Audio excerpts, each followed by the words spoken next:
Lisa Hamil from X to ExPert, or my opposite winter solstice in London.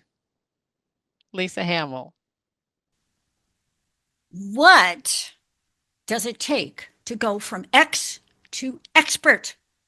When I graduated from college, I thought I knew everything there was to know about drugs.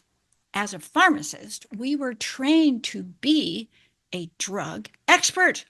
The main thing about street drugs is just say no. I liked being a drug expert so much that I wanted to be an expert in anything else that was involved with life. In order to advance, of course, my aspiration exceeded my advanced capabilities. However, it got to the point that if I ever walked into a room and people knew me, they would get up and walk out. Then one day I heard, Lisa, I have got to set you straight and let you advance and know what an expert really is. Of course, do tell. Then he said, I'll never forget it. X is the unknown quantity, and spurt is a drip under pressure. Well, I wasn't about to let that sarcastic remark put me down. I came up with my own empowering version of that definition. It goes like this: an expert is a person that never allows pressure to water down their responsibility to reconcile all unknown quantities. That is important when you are a pharmacist. You can't believe how many people come into the drugstore and want to get their stuff earlier, especially controlled substances like morphine, stimulants, or sleeping meds. You name it. They don't want to wait. They'll alter the date. Sometimes they falsify their identity or the quantity. That is when I want to be the drug expert that I am supposed to be. I never let them pressure me, and they really will, even at gunpoint. I never let them pressure me into watering down my responsibility to reconcile all unknown quantities. That is me. In time, I got promoted. I was going to all those little towns in Northern California. Some people, however, do not want to work in those small, remote towns. I considered it a privilege because when you come from a big city, people naturally think you are an expert, but they would ask me some of the dumbest questions, like, where do you live? Now, you don't need to be an expert to answer that question. To me, it was obvious. I live in my body. That is why I take care of it, because if I don't have a body, I have no place to live. They begin to pay better attention to their own health and advance themselves. My dedication to being an expert outside of the drug field, of course, took me all over the world. Suriname, South America, was with the Oceanic Society. We were doing research on the reproductive life of sea turtles. Another time we went to Japan to help families speak English. They taught me how to make sushi. I became a sushi expert. My favorite place was when I went to a little town called London. London was where I went to become a relationship expert. Can you imagine being married to the same person for over 70 years, like Queen Elizabeth did? Queen Elizabeth is my relationship role model. She is also my namesake. Several years ago, I changed my name. I named myself after Queen Elizabeth. Now, in those days, when I did change my name, you had to write your name out with a writing utensil. It was not like today where you just push a button and the signature shows up. It took forever for me to write my name, so I finally dropped the word queen. Then, even using Elizabeth, it took forever.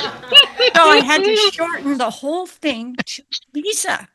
Now, when you see the name Lisa, you know that it stands for Queen Elizabeth.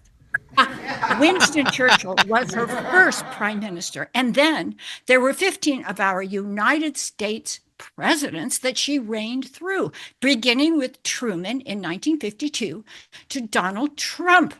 She got along with all of them. So inspiring. Our time in London was opposite to the winter solstice. It was late spring, and my two girlfriends and I were chaperoning 18 high school students that were singing in a choir. We made those kids make sure that they did not lose their wallets, backpacks, have to call their parents because they lost their money. It was so wonderful to see what a relationship expert could do for those kids. They would blossom for us for that entire week. The first day was the most memorable. We did some sightseeing at museums, art galleries, and cathedrals, then off to rehearsal. We took a break just before our first concert. Then we had a reception. By that time, it was well after 8 p.m. Now, London is at such a high latitude that at that time of the evening in spring, opposite the winter solstice, it was like the brightness of day. Well, who wants to turn in at that time when you are in London? We took the kids all back to the hotel, and then my roommates and I went out on town to become pub experts. We visited all the little sidewalk cafes and listened to the different languages. Couldn't understand most of them, but they were so kind. And we were having a wonderful time. It did not even start to get dark until well after 10:30. But before we knew it, it was 1 a.m. Oh my. We still had to get back to the hotel, get a good night's rest, and be ready for our next busy day of responsibilities. Rushing back to the hotel, we discovered that, oh my, none of us had a key to get back into our room. When we got to the lobby, I was the designated room key retrieval expert, giving the attendant our triple digit drama that had been playing in our heads. Then he said, "Okay, here's the key, ladies. It's 1:30 in the morning, and I have a headache. I can't handle any more of this stuff right now." I jumped up the stairs and could hardly wait to get into bed. Now, in those days, the key to our room was one of those big metal things.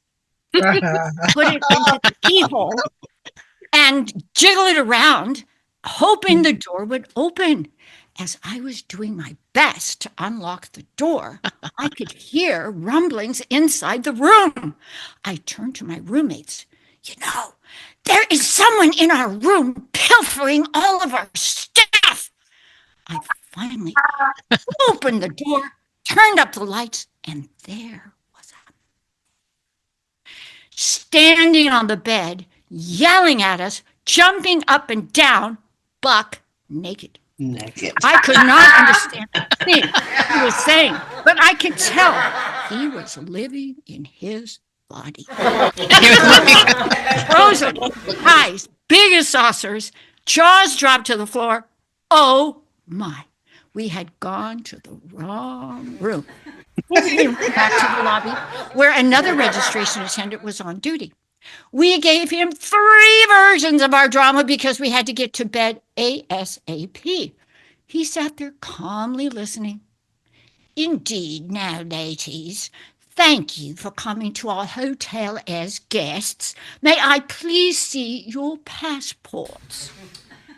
We gave him our passports. He went over to the hotel registration roster and discovered that we had checked into room 413, not 313. As he gave us the key to our correct room, I leaned over the counter and said, "Thank you for being such an expert, a person that never lets pressure water down their responsibility to reconcile all unknown quantities." Today, as we approach the winter solstice, I am reminded of that unforgettable night that happened just opposite to the winter solstice and ask, What are the unknowns I need to reconcile to go from X to ExPert? What are the unknowns I need to reconcile? And how am I going to possibly even go from ExPert to X? Safe travels into the new year and good night.